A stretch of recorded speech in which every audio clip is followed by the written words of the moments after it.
Kalabos ng isang lalaki matapos mapatay sa bugbog ang kanyang ama. Sa Tanawan, Batangas, isang dating konsehal ang tinutugis matapos barilin at mapatay ang isang motorcycle rider. Ating saksihan. Ang away na dahil sa ingay ng motorsiklo, hindi inakala ng mga kaanak ni Francis Dactis na magiging mitya ng kanyang kamatayan. Batay sa investigasyon ng pulisya sa Tanawan, Batangas, binaril siya ng kaalitan habang sakay ng motorsiklo. Angkas siya noon ng kapatid na tumakbo sa takot para lang makaligtas. Open muffler or open pipe yung kanyang motor at maingay. Nagkaroon ng heated argument itong victim at suspect at doon ay pinaputukan, tinamaan sa muka.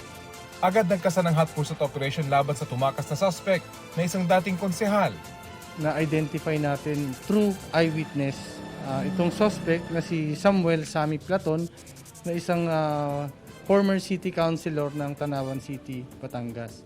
Sa Lipa, Batangas, hawak ng mga otoridad ang lalaking suspect sa pananaksak sa dating bayaw. Batay sa inisyal na investigasyon, lasing umano ang suspect nang gawin ng krimen. Matagal na alitang ng isa sa tinitinang motibo ng pananaksak. Habang nag-uusap itong ating si victim at ang kanyang hipag, ay biglang lumapit at sinasabi niyang matapang siya. Nagkaroon sila ng pagtatalo at nagpambuno silang dalawa. Habang nagpapambuno, binunot ni suspect ang kutsilyo sa tagiliran niya at siya nang isinaksak sa ating victim. Nakatakbo sa isang eskinita ang biktima para humingi ng tulong. Hinihingan pa ng pahayag ang suspect na kasalukuyang nakakulong at nahaharap sa reklamong frustrated homicide.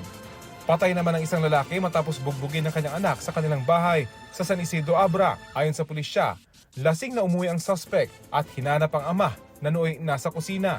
Tinanong ng suspect ang ama kung bakit siya may sugat sa mukha at kamay. Hindi sumagot ang biktima. Doon na nagalit ang suspect at binugbog ang ama. Nakita ng 13 anyos na apo ng biktima ang insidente. Ayon sa asawa ng biktima, wala siya sa kanilang bahay ng mga sandaling yun.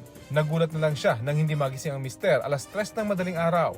Nahaharap sa mga reklamo ang suspect na abot-abot ang pagsisisi sa nagawa sa ama.